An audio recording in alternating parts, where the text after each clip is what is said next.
ఈ వీడియోని చూసే ముందు ఒక లైక్ కొట్టి జై శ్రీరామ్ అని కామెంట్ చేయండి. మీరు ఇచ్చే చిన్న లైక్ అయినా నా ఛానల్కి ఎంతో సహాయపడుతుంది. మార్చి 18 నుండి శుక్రమూఢం ప్రారంభమవుతుంది. అయితే ఈ మూఢం ఎన్ని రోజులు ఉండబోతుంది? మూఢం ఉన్నప్పుడు శుభకార్యాలు చేయవచ్చా అనే విషయాలు గురించి ఈ వీడియోలో తెలుసుకుందాం. మూఢం అంటే పురాణాల్లో గ్రహాలు వాటి సంచారానికి అధిక ప్రాధాన్యత ఉంది. మూఢం అనేది గ్రహాల స్థితి కారణంగా శుభకార్యాలకు అనుకూలం కాదనే సమయాన్ని సూచిస్తుందట. నవగ్రహాలు సూర్యుడు చుట్టూ తిరుగుతాయి. వీటిలో భూమి కూడా ఓ గ్రహమే. భూమి, సూర్యుడు ఒక గ్రహానికి ఒకే వరుసలో ఉన్నప్పుడు ఆ గ్రహం భూమి మీద ఉన్న వారికి కనబడదు. దీన్నే అస్తంగత్వం అంటారు లేదా మూఢం అంటారట. ఈ సమయంలో శుభకార్యాలు చేయకూడదని అంటారు. ఇక మూఢములు రెండు రకాలు: గురుమూఢం, శుక్రం మూఢం.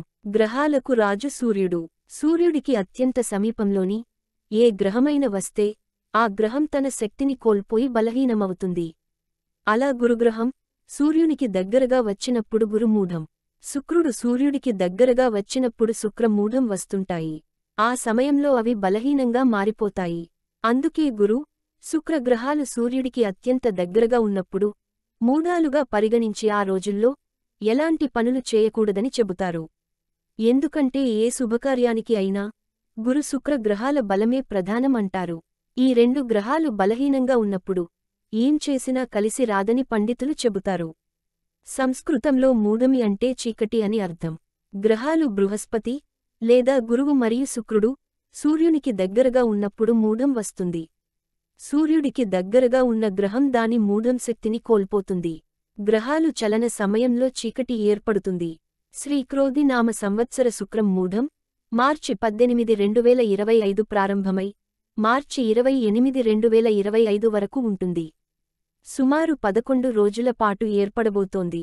స్వస్తిశ్రీ విశ్వావసు నామ సంవత్సర గురుమూఢం 10 జూన్ 2025 సంవత్సరం ప్రారంభమై జూలై 8, 2025 ముగుస్తుంది. మూఢం రోజులలో చేయకూడని పనులు. శుభగ్రహాలైన గురు, శుక్రులు బలహీనంగా ఉంటారు. కాబట్టే మూఢాలలో వివాహాది శుభకార్యాలు జరపకూడదని పండితులు చెబుతున్నారు. వివాహానికి సంబంధించిన మాటలు కూడా మాట్లాడుకోరాదని అంటున్నారు. ఒకవేళ వివాహాలు జరిపిస్తే మాత్రం కొత్త దంపతుల మధ్య సఖ్యత ఉండదు. గొడవలతోనే జీవితం సాగిపోతుంది.